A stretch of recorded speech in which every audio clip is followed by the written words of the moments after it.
Ok, siamo pronti per partire. Com'è? Mi sentite da laggiù? Perfetto. Speriamo ci sentano anche gli amici che ci seguono da Facebook. Buonasera a tutti quanti, bentrovati. Questo è il terzo appuntamento del ciclo Una montagna di cultura, organizzato dall'Associazione L'Oppure, in collaborazione con il Parco Naturale Dolomiti Friulane, col patrocinio del Comune di Andreis e con il Consorzio delle Valli delle Dolomiti Friulane. Questa sera parliamo di un tema che un po' ci accomuna tutti quanti, nel senso che siamo qui ed ora e quindi parliamo proprio di aree interne e del loro futuro. Lo faremo assieme a due persone che ringraziamo moltissimo, che hanno dedicato a questo particolare argomento, quindi sarà sicuramente una serata molto ricca. E loro due ho già visto che hanno del feeling, quindi andrebbero avanti a parlare tra di loro per 2-3 ore senza nessun problema, ma voi sentitevi liberi di fare delle domande. Adesso loro sicuramente si presenteranno, ognuno di loro ha una storia un po' particolare, quindi la ascoltiamo ovviamente con piacere e curiosità, dopodiché ci sarà un po' un dialogo tra i due, ma appunto ben vengano domande, anche se c'è un po' di dibattito a noi fa molto piacere, perché appunto è un argomento che ci riguarda da vicino, quindi ci sta che ci sia anche un confronto. Ve li presento brevemente, ma poi appunto spero saranno loro a presentarsi come meglio preferiscono. Abbiamo Stefano Morcelli, che ringraziamo tantissimo perché si è fatto un bel viaggio per venire fino a qui. Noi lo conosciamo ormai da un po', un attivista politico, e ci spiegherà poi meglio il percorso che ha fatto nell'arco delle scorse elezioni europee, molto interessante, e ci raggiunge proprio dall'area della Valcellina, poi magari Valtellina, ecco. Quindi è uno scambio, interscambio Valtellina-Valcellina questa sera. E poi abbiamo Alberto Grizzo, che invece è il presidente del consorzio che gestisce anche la Malga dove ci troviamo stasera, quindi è un po' il padrone di casa, possiamo dire così. E Malga che, lo ricordo per chi non lo sa, per chi magari è la prima volta che ci viene, dopo l'incontro, se volete, ovviamente è possibile fermarsi per la cena. Detto questo, esatto, detto questo, darei il microfono a voi. Non so chi dei due vuole incominciare. Ecco, decidete voi. Ecco, forse sì, l'ospite, dai, così iniziamo con dargli il benvenuto. Buon ascolto a tutti quanti e niente, ci risentiamo più tardi. Grazie. Buonasera a tutti, sono veramente molto felice, ma nel vero senso della parola, di essere qui con voi questa sera, perché è la seconda volta che arrivo in queste zone, ma la prima mi ero fermato a Erto, quindi il Friuli Venezia Giulia non l'avevo davvero visto in modo molto approfondito. E oggi, appunto, in questo lungo viaggio che io ho fatto partendo stamattina da Sondrio, dalla Valtellina, ho avuto modo di vedere la maggior parte delle Dolomiti, quelle del Trentino, ma le Dolomiti del Friuli Venezia Giulia non le avevo mai viste, quindi. E sono rimasto veramente molto emozionato quando, dopo aver passato Erto, ho visto queste meravigliose pareti verticali di calcare. Lo dico anche perché sono un arrampicatore, quindi per me è molto carnale come sentimento quello che provo per la bellezza delle montagne. Sì, quindi, come mi ha introdotto Anita, sono un attivista politico che ha fatto della sua esperienza di vita in montagna il suo campo di azione, diciamo, più particolare, se vogliamo dire così, perché fare attivismo politico oggi va molto di moda per i diritti civili, cioè moda nel senso che se ne occupano in tanti soprattutto, mentre invece il tema dell'equità sui territori, di un'equità che io definisco orizzontale tra le persone, è poco preso in considerazione.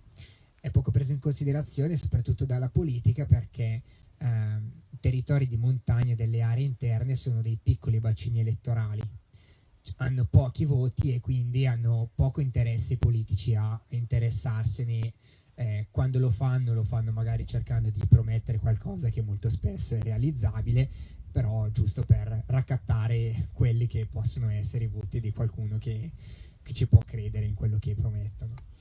E proprio per non dare la sensazione di andare a raccogliere voti facendo promesse realizzabili, io 2 anni fa ho detto, vabbè, in vista delle elezioni europee vorrei promuovere il mio partito e il mio gruppo che ho creato all'interno di questo partito, che promuove appunto l'attenzione per i territori montani, facendo prima qualcosa, facendo vedere agli elettori che io sono una persona che vuole essere attivo prima di chiedere un voto.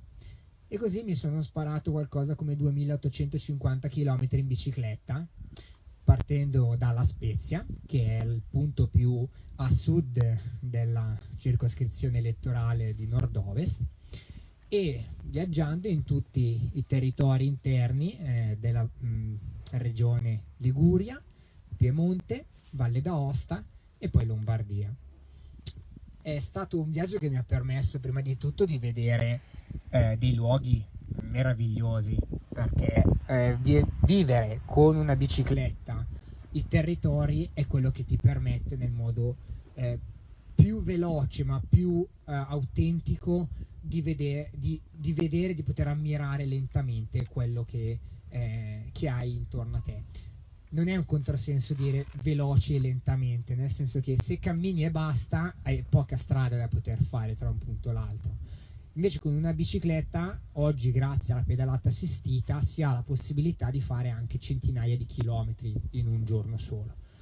Quindi io sono partito, facevo da una valle, dentro, fuori, passavo a quella sopra, dentro, fuori. Il piemontese per esempio è un territorio che è pieno di valli e è stato incredibile scoprirlo e conoscerlo. E questa esperienza quindi mi ha dato veramente la possibilità prima di tutto di incontrare tante persone. Quello che io cercavo di fare era di arrivare nei paesi, incontrare le persone che erano al bar, incontrare magari qualche rappresentante delle istituzioni, quindi il sindaco, i consiglieri comunali, al presidente delle associazioni, soprattutto per esempio dei parchi. Sono riuscito a incontrare tanti direttori dei parchi regionali, naturali e nazionali, per poter combinare quindi questo messaggio sia della sostenibilità ambientale, quindi di fare attenzione durante una campagna elettorale al tema dell'ambiente, quindi di non farlo solo come propaganda, perché soprattutto oggi negli ultimi anni il tema dell'ecosostenibilità, diciamo, è diventato quello molto sostenuto, ma che, per usare un'altra parola che va di moda, è molto greenwashing, cioè tanti ne parlano ma poi concretamente pochi fanno qualcosa. Quindi decidere di non utilizzare per esempio un'auto, di non utilizzare aerei per spostarsi da una parte all'altra, come potrebbero fare quelli che invece devono passare da una città all'altra in tempi molto stretti, era questa una dimostrazione stessa di attenzione verso queste persone. Vado quindi a stringere per questa presentazione che si sta già allungando troppo. Ho cercato di portare quindi quelle che erano delle mie esperienze, delle alcune idee che avevo, alcune considerazioni, alcune riflessioni che ho maturato negli anni, parlarne e confrontarmi con le persone che ci vivevano, e questo mi ha permesso di capire che molti dei problemi sono comuni, sia che si vive in aree interne dell'entroterra ligure, dove non ci sono montagne altissime, sia dove invece si parla di montagne altissime come quelle della Valle d'Aosta, di una regione come può essere la Valle d'Aosta, che ha uno statuto speciale, che vive come voi, ma diversamente anche l'autonomia regionale, e quelle che invece possono essere dei territori che vivono magari a mezza montagna, che non hanno grosse forme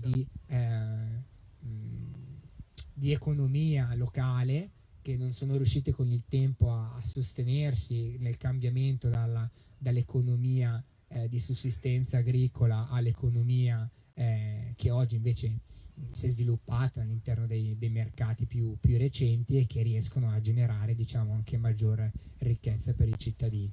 Tutto questo quindi ho cercato di portarlo all'attenzione dei cittadini e sono stato contento che è stato apprezzato da molti, e dopo le elezioni ho cercato di continuare a portare avanti questo impegno, spostandomi un po' alla volta anche verso est. Quindi l'anno scorso ero stato qua vicino dalle parti di Cortina e di Belluno in occasione delle elezioni regionali, e questa sera veramente sono molto contento di essere qui con voi e poter scoprire il vostro territorio e parlare insieme di un po' di problemi e un po' di soluzioni, perché l'importante è soprattutto pensare insieme alle soluzioni. Grazie.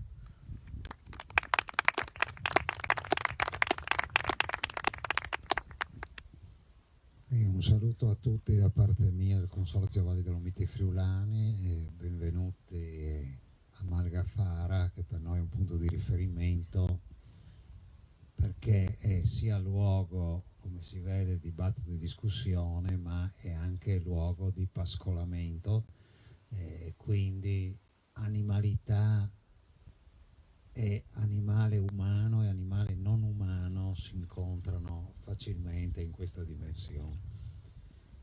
Dico solo due parole anch'io introduttive sul perché di un consorzio, cercando appunto di andare su questi temi che sono le montagne, rilancio delle montagne. Allora, il rilancio delle montagne in questo momento vede sicuramente forme di cosiddetto di controesodo rurale o di neoruralismo, no? Però sta andando dal mio punto di vista troppo verso una forma individualista, no? Nel senso che ci si ispira molto più facilmente a situazioni in cui, diciamo, uno pensa di fare un'operazione totalmente centrata su se stesso e magari scrivere anche con l'obiettivo di fare l'ennesimo libro che andrà al macero senza aver visto neanche un lettore, no? Oppure si sogna una pseudogloria che però troppo spesso è poco condivisa. Allora, secondo me il rilancio delle aree montane ha senso se diventa un'esperienza relazionale. Esperienza relazionale che può e dovrebbe avere necessariamente, non dico una forma, ma una delle possibili forme di relazione che abbiano al centro le persone da una parte e dall'altra abbiano al centro forme di economia che chiamiamo per il momento genericamente economie sociali.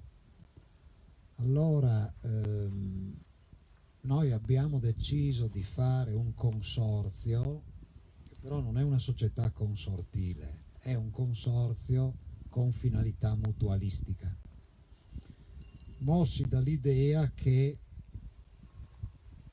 era forse giunto il momento di verificare come fosse possibile un mutualismo e quindi un'azione solidale di tipo relazionale fuori dal no profit, perché noi di fatto il consorzio è un profit.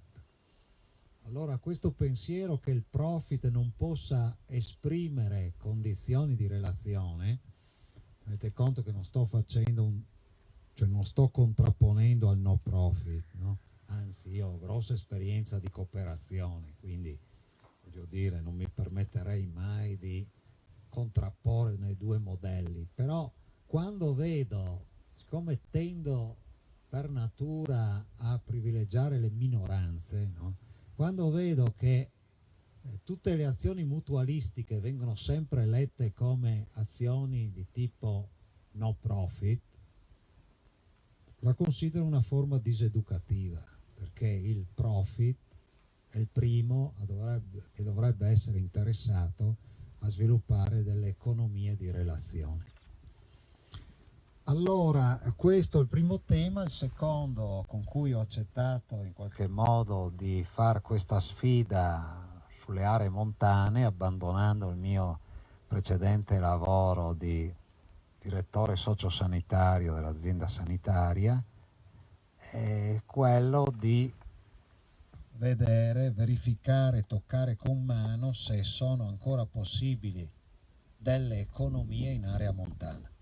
di fronte a processi di spopolamento che sembrano decretare quasi la fine, con qualcuno che dice ma sì, è meglio che si sviluppi, che il bosco si riprenda tutto, mi sono chiesto quale poteva essere non solo il significato ma anche il valore aggiunto del fatto di conservare e rivedere, quindi rinnovare forme di economia comunitaria, quindi collettiva in area montana. Con questo spirito abbiamo dato vita al consorzio, ma di cui magari poi nel dibattito preciseremo le attività. Mi fermo qua, se no diventa la presentazione più lunga del dibattito. Grazie. Non lo so, Anita, iniziamo quindi da un tema in particolare o come proseguiamo adesso? Sì, se magari volete già porci delle domande, diciamo, noi avevamo intenzione di sviluppare un po' un dialogo tra di noi e darvi la possibilità di porci delle domande o comunque intervenire su quello che abbiamo già detto, che diremo in avanti. Quindi se qualcuno vuole già intervenire, dire qualcosa, basta che alza la mano e noi vediamo.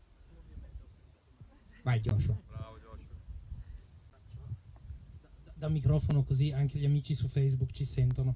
No, io ho la fortuna di conoscervi entrambi e un po' anche di conoscere un po' quello che fate, quindi parto da una posizione privilegiata, anche sapendo un po' forse dove andate a parare, che cosa potete raccontare. E secondo me, per iniziare il dibattito, una bella domanda potrebbe essere, proprio sulla scorta delle ultime cose che Alberto diceva, se appunto si contrasta la visione che la montagna sia meglio effettivamente abbandonarla e lasciare che torni il bosco. Ho sentito anch'io qualche ecologista che dice queste cose senza che poi si rendono conto che è più di 2000 anni che governiamo la montagna, perché anche di più appunto, ma penso ai primi grandi disboscamenti sono stati in epoca romana, disboscamenti quasi su scala industriale, con sfruttamento del territorio. Questo è pensare di abbandonare dei territori che di fatto non sono naturali da millenni, a me pare completamente assurdo. Ma quindi, e qui iniziamo magari il dibattito anche tra i due, perché potrebbero forse emergere anche delle differenze. Qual è il futuro delle aree montane, anche da un punto di vista economico, da un punto di vista demografico, perché giustamente Alberto parla di forme di economia solidale, forme appunto economiche. Stefano parla forse più come dire, di un mantenere una presenza più che di un riportare una presenza. Sono interessato a capire qual è appunto la visione di futuro che avete. Come sarà la montagna tra 15 anni, o come sarebbe se le cose andassero come rispettivamente vorreste? Ecco, magari do il microfono a Stefano in primis, così ci scambiamo un po' la parola. Ecco. Allora, si è partito subito con la domanda a cui tengo di più, perché la mia visione è che il futuro delle montagne sia sicuramente in un ripopolamento. Ne sono sicuro partendo da alcune considerazioni che sono scientifiche, cioè, cerco di ripetere tutte le volte che ho l'opportunità di farlo. Gli effetti dei cambiamenti climatici e gli effetti del riscaldamento globale cambieranno la qualità della vita nelle grandi città di pianura nei prossimi 20, 30, 40, 50 anni. Cioè, le previsioni migliori ci dicono che avverrà più tardi possibile, le peggiori ci dicono che avverrà molto presto. Quindi, dal mio punto di vista, come attivista politico, è importante cercare di far capire questo, prima di tutto, a chi già vive nei territori montani, per fargli guardare con un'ottica, prima di tutto, di speranza e di lungimiranza su quello che potrà avvenire nei prossimi anni. Quindi che non saranno da soli, ma che molto probabilmente, anzi sicuramente, dovranno condividere gli spazi che adesso hanno con altre persone. E poi appunto con i decisori politici, perché i decisori politici e le istituzioni hanno il dovere di tentare di governare i cambiamenti, non di subirli passivamente, perché altrimenti tanto varrebbe che ognuno facesse quello che vuole se dobbiamo subirli i cambiamenti. Invece cercare di guardare con lungimiranza cosa può cambiare, quindi come tentare di governarli, è una missione che oggi deve essere perentoria per tutte queste persone che detengono il potere. Io guardo prima di tutto quindi alle possibilità che i territori possono dare ai più giovani, perché in loro c'è la consapevolezza che c'è prima di tutto una necessità di guardare all'aspetto economico e del lavoro. Cioè, le persone, quando hanno abbandonato la montagna negli anni 60 del boom economico, è perché prima vivevano in una condizione di economia di sussistenza in cui ognuno aveva gli animali, i pascoli, e quindi poteva creare un proprio ritorno per la famiglia con cui vivere. Nei migliori dei casi poi con quello che producevano, magari attraverso forme di baratto, potevano acquisire servizi o prodotti realizzati da altri. Ma quando questo non è stato più sostenibile, c'è stato l'abbandono verso il fondovalle e verso le città per forme di lavoro nelle aziende che garantivano salari migliori con cui potersi costruire una vita un po' diversa.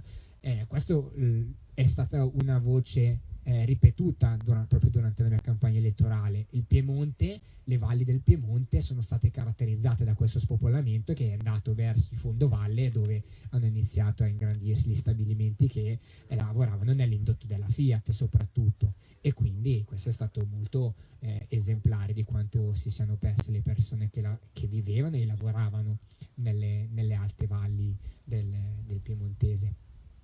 Quindi la prospettiva con cui secondo me i giovani dovrebbero guardare il futuro è le opportunità che vengono concesse dalle tecnologie digitali soprattutto, ma anche quelle che sono le opportunità della zootecnia e dell'agricoltura. Ovvero, nel primo caso le tecnologie stanno dando l'opportunità di spostare dagli uffici una grande mole di lavoro, e lo abbiamo visto paradossalmente proprio grazie alla pandemia.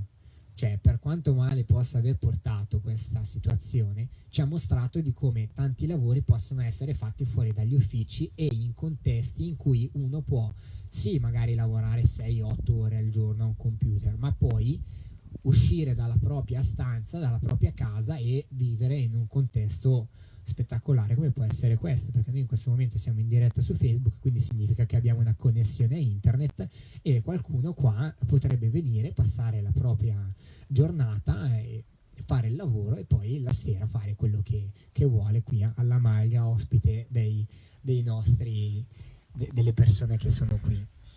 Quindi con questa visione potrebbe essere promosso veramente il lavoro dei prossimi anni anche nei territori montani. Certo, cos'è che c'è bisogno? C'è bisogno della tecnologia, quindi c'è bisogno della banda larga, c'è bisogno della fibra ottica, c'è bisogno delle tecnologie della rete mobile ad alta velocità, e quindi il futuro purtroppo deve guardare a investimenti che per i territori montani devono andare in questa direzione.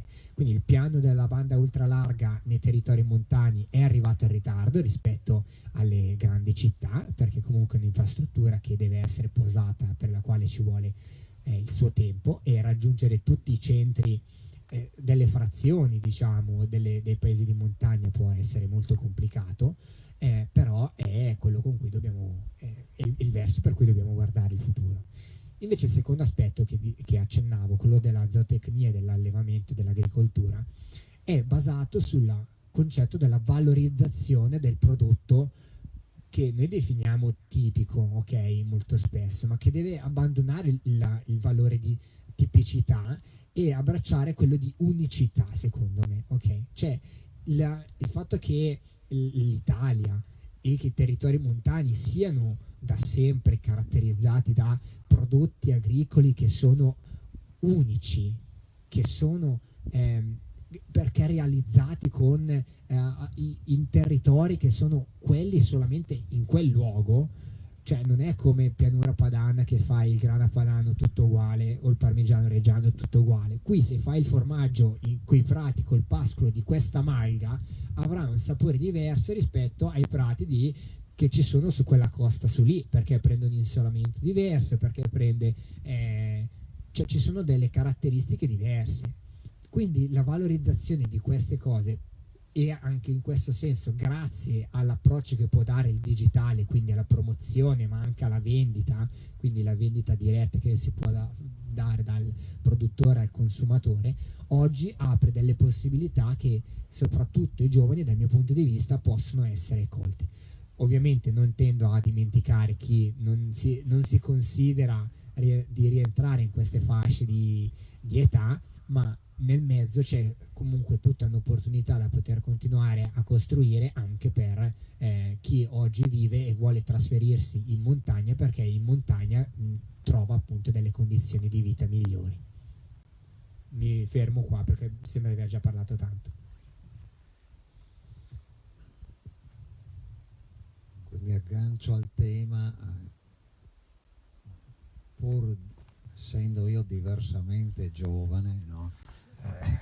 Uno si chiede come mai uno a questa età abbraccia questo tipo di riflessione, di esperienze. Beh, certamente per creare qualcosa che possa essere usufruito, continuato, portato avanti, e quindi dai giovani, per cui, come dire, è un modo per sentirsi nella transizione e anche generazionalità. Riagganciando questioni legate alla montagna, io, da una parte certamente non possiamo negare il discorso tecnologico, anche se vi dico come siamo ridotti noi, che dobbiamo scendere con le casse per scaricare le casse e corrispettivi, no? Quindi quando la cassa al quarto giorno comincia a dire devi scaricarmi, e dobbiamo scendere a Pordenone dove abbiamo l'IP, agganciamo e scarichiamo. E chiaramente quando siamo in caseificio tra Monti Sopra, pur essendo lì che cablano da non so quanti, da un paio d'anni che mettono giù cavi di tutti i tipi, noi abbiamo i cellulari che non prendono tra Monti di sotto. Allora questo rallenta molto la possibilità di far vedere anche ai giovani delle cose molto concrete, no? Perché quando uno arriva lì ha sì un immaginario di come potrebbe essere, però ha bisogno anche di toccare con mano delle questioni reali. E spesso appunto quando arrivano e vedono che il cellulare non prende e provano a spostarsi e cominciano ad andare in angoscia perché non si collegano, si spostano di 100 metri, il risultato non cambia perché la linea lì sta su. Ecco, allora questo è sicuramente un qualcosa che va guadagnato, ma come dire, nel frattempo bisogna anche pensare che dobbiamo lanciare delle esperienze operative estremamente concrete, e qui mi riaggancio alla questione della pastorizia, no? Allora voi vedete come ancora ci siano delle modalità pastorali che sono costruite su modelli, diciamo, antichi, non per questo da disprezzare, ma che oggi a un giovane dicono poco. Non solo dicono poco al giovane, ma dicono poco al giovane migrante, no? Io ho esperienza di inserimenti lavorativi anche di migranti, e la traduzione è pastorizia uguale miseria, no?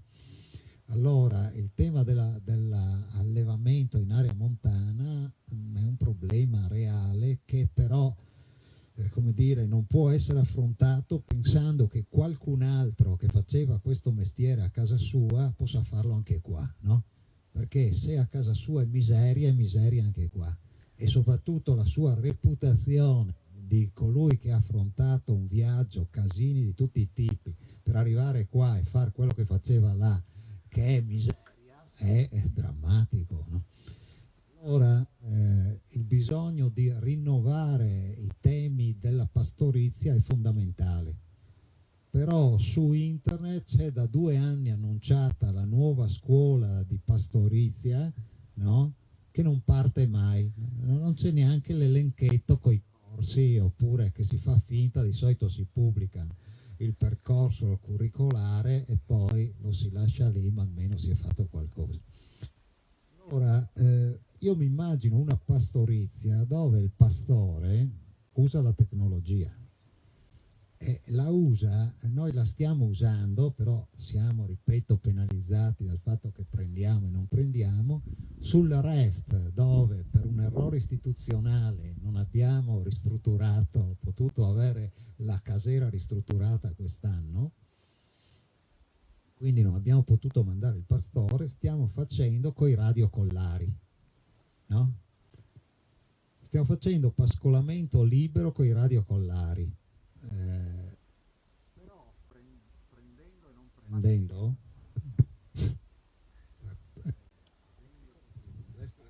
prende o non prende, diciamo. Ecco che ritorna adesso, sta ritornando. Allora, prendendo o non prendendo, qui problemi connessi alla linea, io salgo ogni giorno sul REST.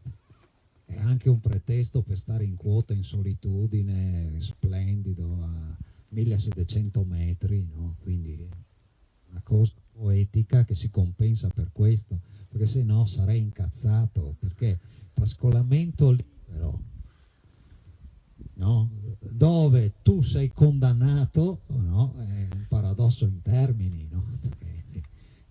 Allora il pastore dovrebbe, come dire, usare le tecnologie in questo senso, che potrebbe anche essere usare il drone, ma dovrebbe anche saper riconoscere la biodiversità di un prato, perché se non sa riconoscermi la biodiversità di un prato non potrà mai potenzialmente essere interessante per nessuno, cioè non potrà mai ciò che è, cioè il pastore, mentre il pastore per definizione, la nuova pastorizia dovrebbe prevedere che il pastore è altro, non è il pastore è altro, e tra questo essere altro è una guida per la biodiversità.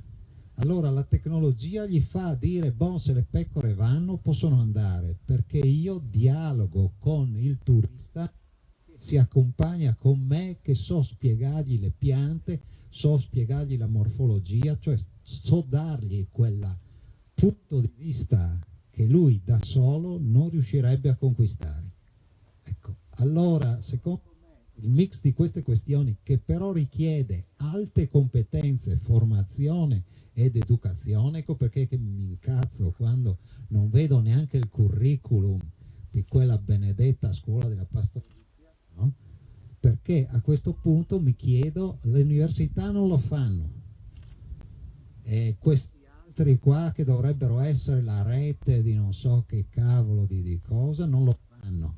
Allora cominceremo a farlo noi, perché se no noi, come dire, io non vedo niente, quindi penso di essere nella transizione e mi ritrovo sempre al punto di partenza. Allora a sto punto direi che il ragionamento, almeno per me, sta in questioni molto spicciole che ho cercato di declinare, ma se non si fanno queste mosse è difficile, come dire, smuovere qualcosa.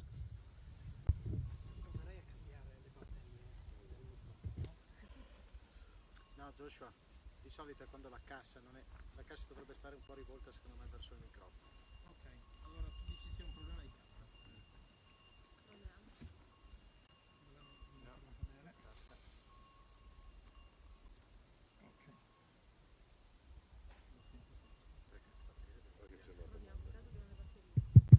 Ok, altra domanda. Diego, vieni pure qua così ti vedono anche i nostri amici di Facebook. così non pare stia parlando un fantasma. Se diventa rosso non ti vedo. Eccoti. Buonasera a tutti. Io volevo fare una domanda rispetto alla prospettiva, alla redditività dell'agricoltura e dell'allevamento che abbiamo appena sentito, perché credo che personalmente penso che il fattore di cambiamenti climatici abbia una possibilità di spingere le persone in montagna, ma la vedo veramente nel medio-lungo periodo. Mentre credo che una prospettiva dei prossimi 20 anni di attrarre dei giovani in agricoltura e in allevamento ci sia più concreta, ma debba accompagnarsi a una prospettiva redditizia. Io lavoro in un'azienda che fa agricoltura biologica, che vende prodotti di agricoltura biologica nella catena Natura Sì, e posso dire che stiamo avendo un'enorme difficoltà a vendere i prodotti che costano più dei prodotti biologici del convenzionale, perché c'è anche un'attenzione oltre a offrire al consumatore un prodotto biologico, a offrire un prodotto che consenta il giusto guadagno anche al coltivatore e che non sia sfruttato.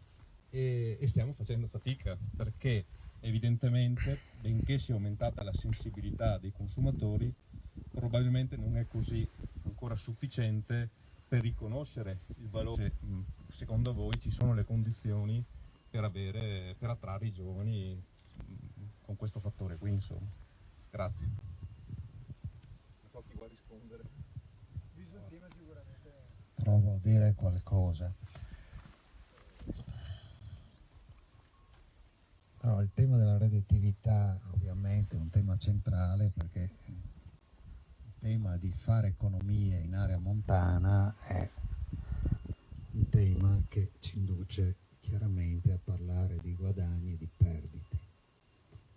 Allora, il ragionamento che stiamo facendo è questo. Allora, ogni vallata ha delle sue caratteristiche. Queste caratteristiche fanno sì che il reddito debba necessariamente comporsi di una parte di prodotto e di una parte di servizi. Il bilanciamento di quota dipende dalle valli. Ad esempio in Val Tramontina, secondo le proiezioni che abbiamo fatto, l'azione sul prodotto vale non più del 55%. Questo cosa vuol dire? Vuol dire che il 45% che mi manca deve essere tradotto in servizi. Allora l'azienda, e poi faccio gli esempi concreti, l'azienda deve da sola, non ce la farà mai ad avere le professionalità all'interno per creare la gamma dei servizi che sono necessari. Per questo il tema della rete. Allora, ci fermiamo prima un attimo sul prodotto. Allora, il prodotto, per essere gestito, nel caso nostro, vi faccio l'esempio, cioè vi parlo concretamente di come stanno le cose. Allora, noi alleviamo pecore. Allora, il minimo per gestire economicamente la situazione è di avere un gregge non inferiore ai 500 capi da latte.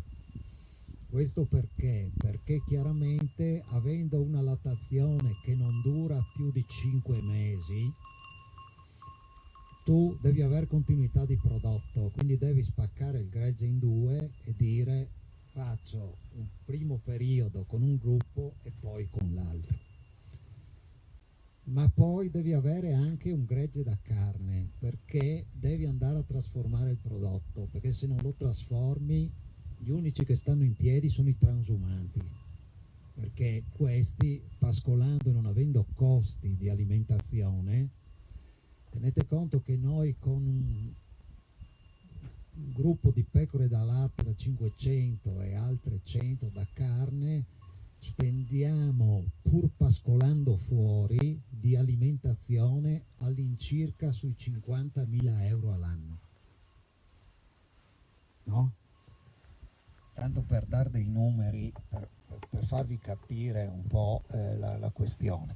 Allora, se tu non trasformi e quindi vendi o l'agnello oppure vendi semplicemente i prodotti, sì, nel nostro caso vendo anche poi il prodotto tipico, la pittina, che si fa con le pecore vecchie, con le capre vecchie, in questo caso quindi tu praticamente rimetti in gioco il 100% dell'animale. Ma poi il problema è la rete di vendita, perché se tu ti affidi semplicemente a una rete di vendita terze, non ce la fai, quindi devi andare anche in vendita diretta. Allora ecco che noi andiamo anche a fare mercati e vendita diretta, e con che tipo di comunicazione? Allora noi in area montana dire facciamo biologico ha poco senso. Allora facciamo la comunicazione prendendo il marchio prodotto di montagna ed essendo poi andati ad accreditarci anche sulla filiera latte fieno. La filiera latte fieno, che vuol dire che gli animali, che il fieno è solo fieno di montagna, vuol dire che gli animali nascono in montagna, vuol dire che certificano, quindi tutta una serie di fattori che parlano di montagna. Allora abbiamo quel margine, cioè vendiamo a prezzo un attimino più alto, però dobbiamo arrivare anche a comporci la filiera e a fare la vendita diretta. Se ce ne fregassimo anche della vendita diretta o fossimo fermi ad esempio a tramonti, sì, adesso in estate che c'è un po' di giro di movimento, sì, ma passato Ferragosto arrivederci, cioè non arriva più nessuno, al di là delle pozze smeraldine che ormai sono una bufala totale,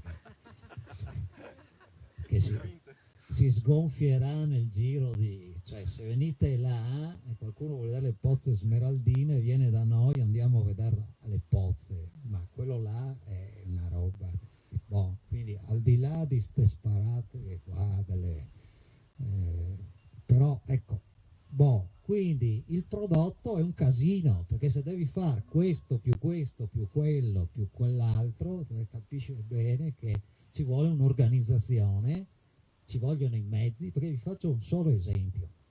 Per macellare una pecora, allora noi dobbiamo avere il furgone omologato che la porta a Cordenons, perché non esiste altro macello nelle vicinanze. Una volta portata a Cordenons e viene macellata, dobbiamo andare con un mezzo refrigerato a prenderla e a portarla su. Se ci muore una pecora non possiamo seppellirla lì, perché nessuno si è messo a fare il carnaio, che basterebbe fare un carnaio controllato in area montana, c'è un ciclo naturale e siamo ancora...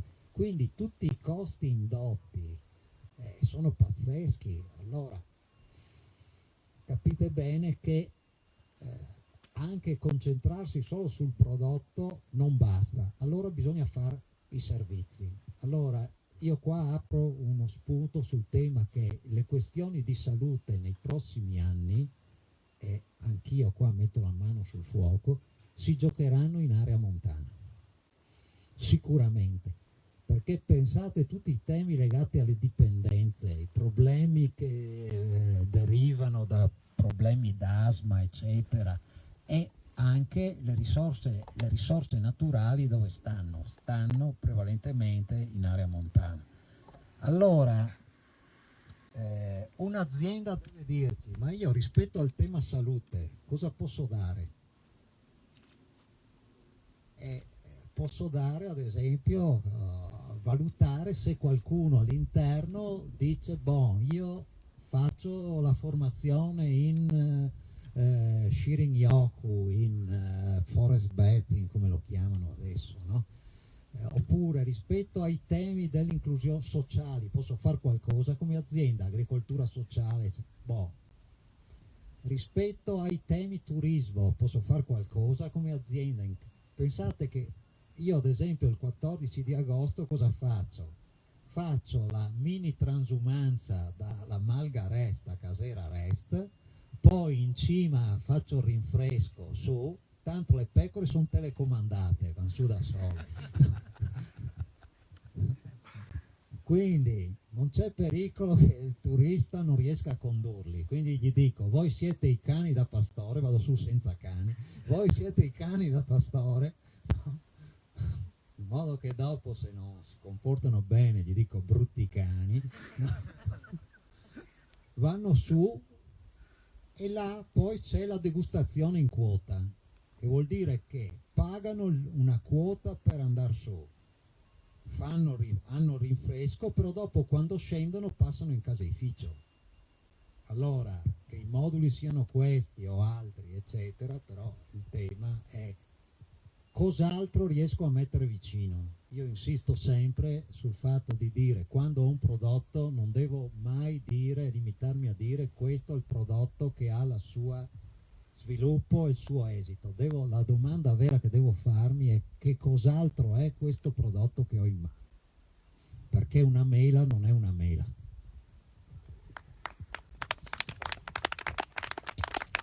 È difficile aggiungere qualcosa a quello che ha detto lui, perché ha detto tutto, però quello che mi permetto di far notare è che è talmente corretto quello che ha detto che l'intuizione sarebbe poi capire in quali canali di vendita portare tutto questo che si crea intorno alla valorizzazione del prodotto. E quindi ritorno a quello che avevo detto all'inizio, quindi la tecnologia.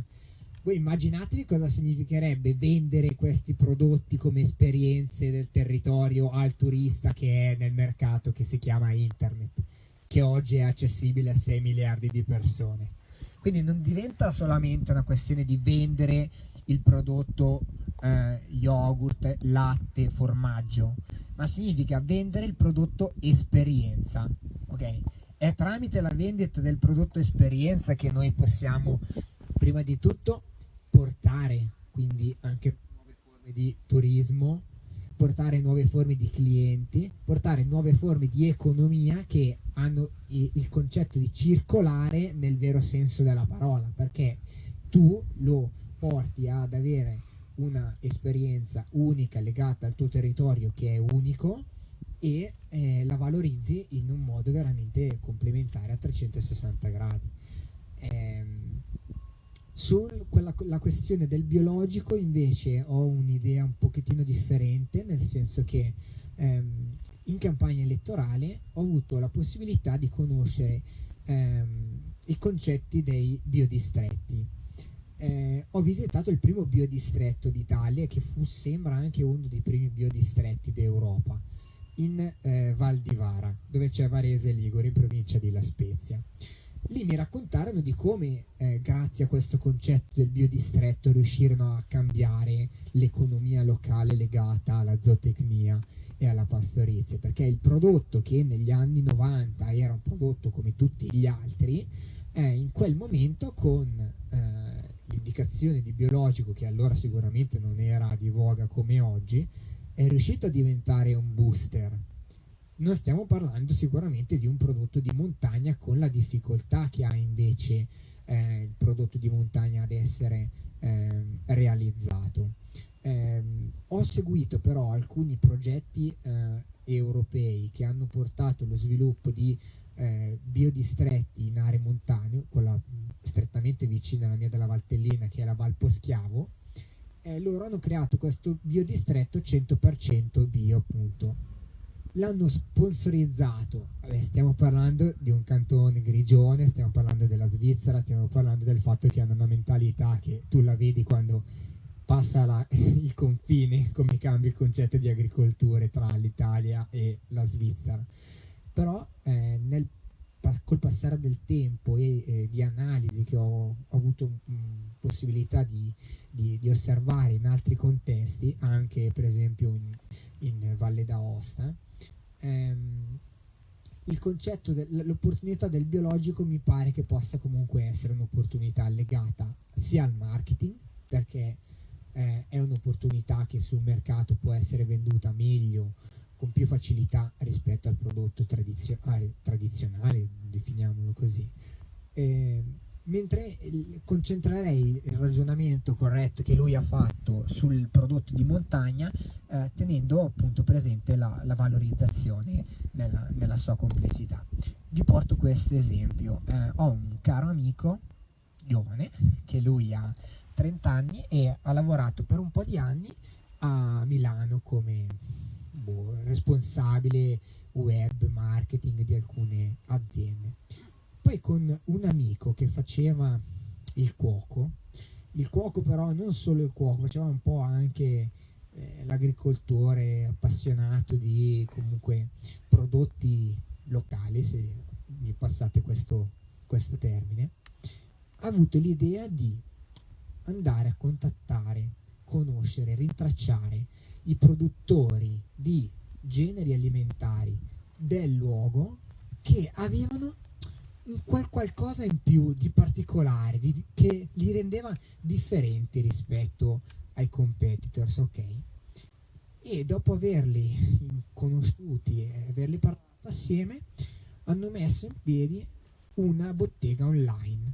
Quindi questa bottega online poi l'hanno promossa con delle iniziative in ristoranti della zona e sono riusciti a creare questo rete in cui hai la valorizzazione del prodotto dall'inizio alla fine, come diceva lui.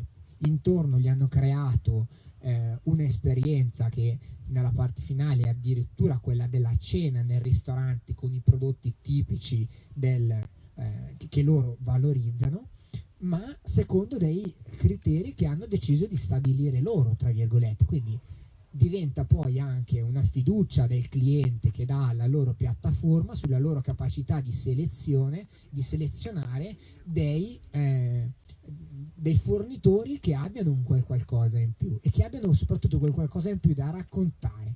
Noi siamo entrati in una era, tra virgolette, che si chiama dello storytelling, in cui al consumatore interessa o può interessare molto la storia che c'è dietro un prodotto.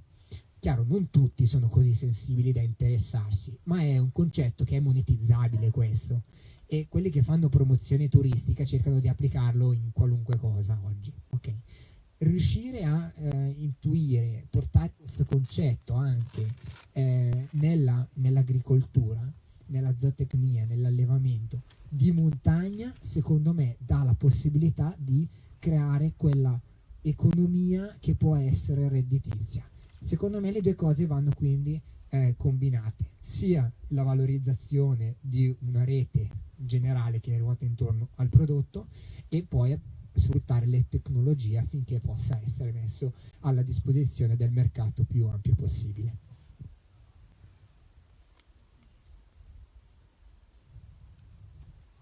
Ok, se ci sono altre domande, Francesca, vieni pure agli occhi degli amici di Facebook che tutto comandano.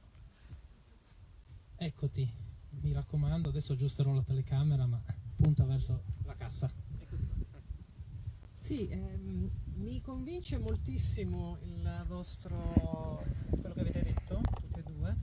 Cioè, anch'io penso nel mio piccolissimo che effettivamente serva un discorso di filiera a livello di prodotto, quindi non ci si può fermare a produrre il latte, per intenderci, ma bisogna arrivare fino al prodotto finito, alla commercializzazione, eccetera.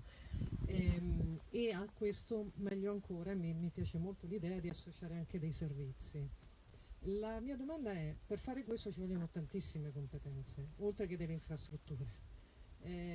Cos'è che impedisce? Ovviamente il singolo non può fare tutto, è impensabile. Cosa impedisce attualmente, secondo la vostra esperienza, secondo quello che avete davanti, alle persone che lavorano e che agiscono nella montagna, di trovare dei modi per a livello cooperativo, a livello di associazione, che ovviamente profit, giustamente come diceva. Cosa impedisce questa acquisizione di competenze e il mettersi insieme per acquisire le giuste competenze che servono per raggiungere questo obiettivo?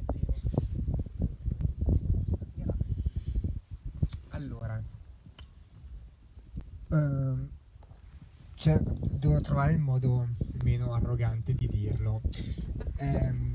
Io penso che il primo problema sia l'egoismo, ovvero in molti contesti capire che le soluzioni sono nel fare rete, nel stare insieme, e che questo permette poi di assolvere al costo economico di avere queste competenze, sia appunto l'egoismo, perché tanto vale il nostro orgoglio di dire no, però questo l'ho fatto io, questa cosa qua è stata tramandata dalla mia famiglia e quindi deve rimanere così, e mai potrei pensare di mettermi in rete, cercare di creare una situazione più ampia in cui io o fondo la mia azienda con quella di altri, o troviamo il modo di metterci in una società cooperativa, o quali possano essere le opzioni, diciamo, più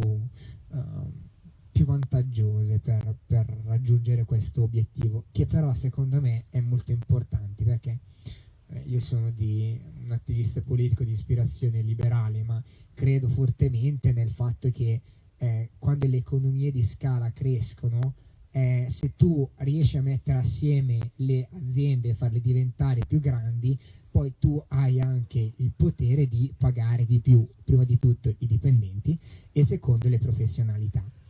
Essere anche più attrattivo, perché quando tu hai una società che può essere più competitiva e più attrattiva, riesci anche a attrarre le persone che sanno fare meglio quel lavoro.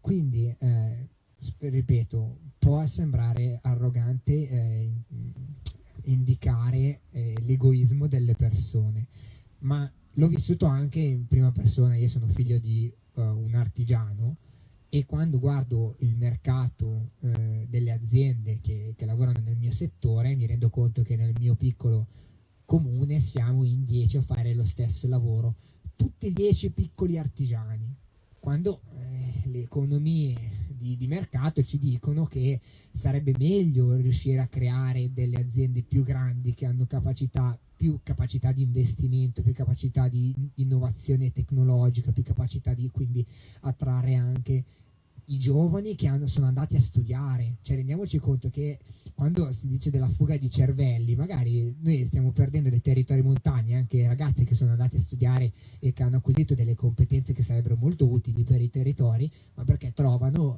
opportunità più vantaggiose nelle città. Vicino alla Valtellina, a Edolo, c'è l'Università della Montagna, che con il tempo ha cercato di sviluppare delle competenze abbastanza particolari nell'ambito dello sviluppo economico delle aziende che operano nel settore della montagna, della zootecnia e così. Io credo che ci siano quindi le opportunità per sviluppare delle competenze anche. Chiaro, quello è un unicum, ce n'è una simile a Rieti per l'Appennino, ma anche sviluppare quindi una rete di facoltà che possano dare questa formazione che deve essere di alto grado. Adesso sono arrivato al livello dell'università, ma penso che anche le scuole di agraria e così possano essere valorizzate diversamente. So che per esempio anche nei percorsi oltre le scuole superiori, che si chiamano istituti tecnici, come si chiamano? Esatto, istituti tecnici superiori, esatto, gli ITS, ci sono anche casi in cui offrono questo genere di formazione in questi campi, per non arrivare appunto nel campo dell'università. Vanno valorizzati, e dal mio punto di vista, ecco, questa era l'unica parte della risposta che mi permetto di dare. Forse dal punto di vista tecnico invece vi può dare una considerazione migliore. Dunque, io faccio delle riflessioni, no, su questo tema del mettersi assieme. Allora, per mettersi assieme ci vuole intelligenza e capacità di rinuncia, cose che nelle aree montane, nel loro spopolarsi, hanno perduto i migliori. Allora, o si determina una situazione in cui i nuovi abitanti o i ritornanti vogliono investire andando a portare qualcosa di quello che manca, che è brutto dire i migliori se ne sono andati, sono rimasti i peggiori. Però la realtà è questa, cioè quando tu sottrai, spopoli, togli, in realtà hai tolto risorse, quindi si sono impoveriti. Allora, per stare in relazione con altri bisogna avere, ripeto, cuore, intelligenza e capacità di rinuncia. Altrimenti il nostro sistema tende a favorire l'egoismo, sono d'accordo, ma lo tende a favorire anche da un punto di vista legislativo. Se voi andate a vedere come si sono costruiti i bandi del PSR, no? Allora, nei bandi del piano di sviluppo rurale, voi vedete che la costituzione delle cosiddette reti è di una falsità pazzesca, perché le telefonate che si fanno i consociati di rete sono: ma dai, basta che tu dici di sì, dopo ognuno porta a casa il suo e siamo a posto. Cioè, queste sono le logiche che sono state favorite, anche perché quando escono i bandi e i bandi rete, a uno abbiamo partecipato anche a noi recentemente, no? E andate a vedere che sono premiali rispetto all'ordine di arrivo. Vuol dire che qualcuno sapeva già precedentemente che usciva sta roba, e chiaramente l'ordine d'arrivo è che loro, siccome sono già pronti, l'hanno presentato già molto prima di noi, perché poi le risorse sono fino a quando si risponde ai progetti. Allora, certe logiche di familismo sono esattamente il contrario, cioè non formano persone che hanno un approccio, una mentalità di questo tipo. Non a caso, cioè, dov'è che si è sviluppata ad esempio la cooperazione forte in area montana? In Trentino, dove fanno educazione alla cooperazione alla scuola dell'infanzia. Alle elementari già simulano la cooperativa, la costituzione della cooperativa con i registri, e fanno azioni solidali verso terzi e quarti, per poi andare a fare i piani di impresa cooperativa alle superiori.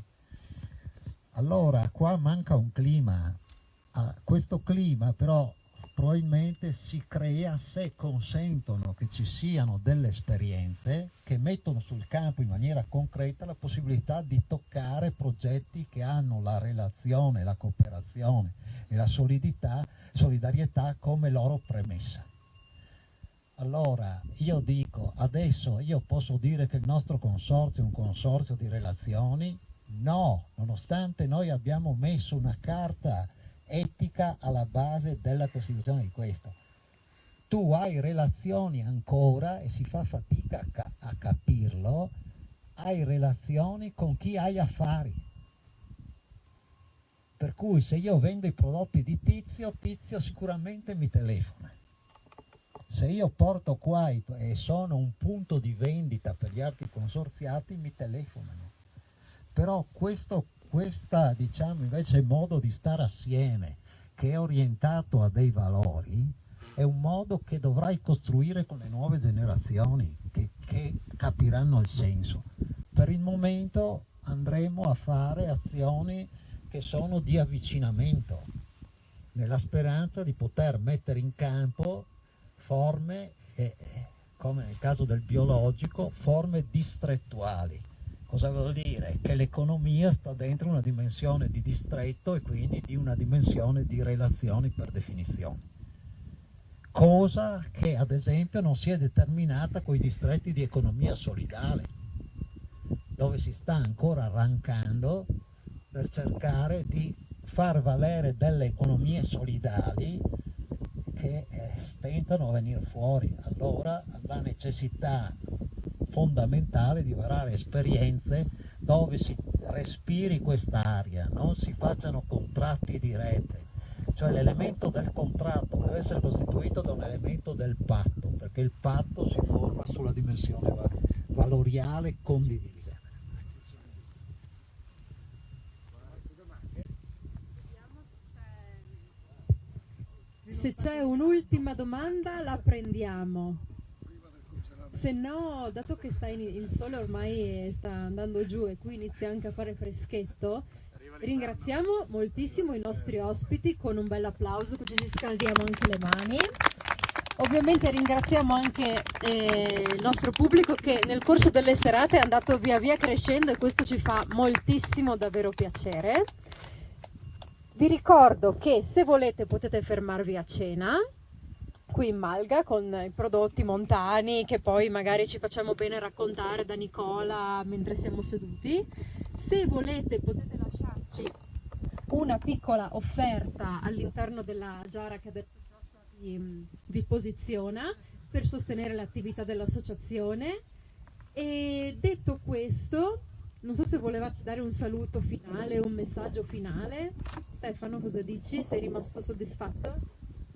Sono rimasto soddisfattissimo, ripeto, perché sono molto felice di aver visto un nuovo posto, di aver conosciuto nuove persone, di aver potuto confrontarmi con voi e di aver ascoltato le vostre domande e di avervi offerto alcune mie riflessioni, e questo penso che sia sempre la cosa più importante, soprattutto per andare nella direzione che ha indicato lui, perché fare queste reti è la cosa più importante, non si possono fare se non ci si confronta, se non si offrono delle proposte insieme da condividere. E quindi vi ringrazio tutti voi per aver partecipato e per le vostre domande. Grazie a te Stefano. Alberto?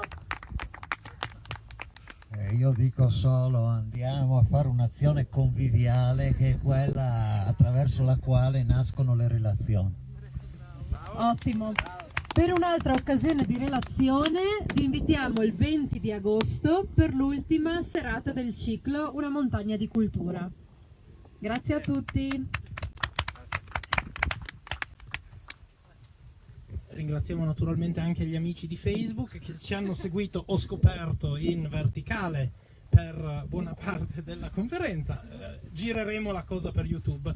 E la prossima serata sarà dedicata alla gestione boschiva, ai servizi ecosistemici, quindi a ciò che la montagna può fare per la pianura e ciò che la montagna rappresenta per la pianura. Parleremo con Riccardo Rizzetto, che è un tecnico forestale, e sarà estremamente interessante. Grazie a tutte e a tutti, alla prossima occasione, venerdì 20 agosto.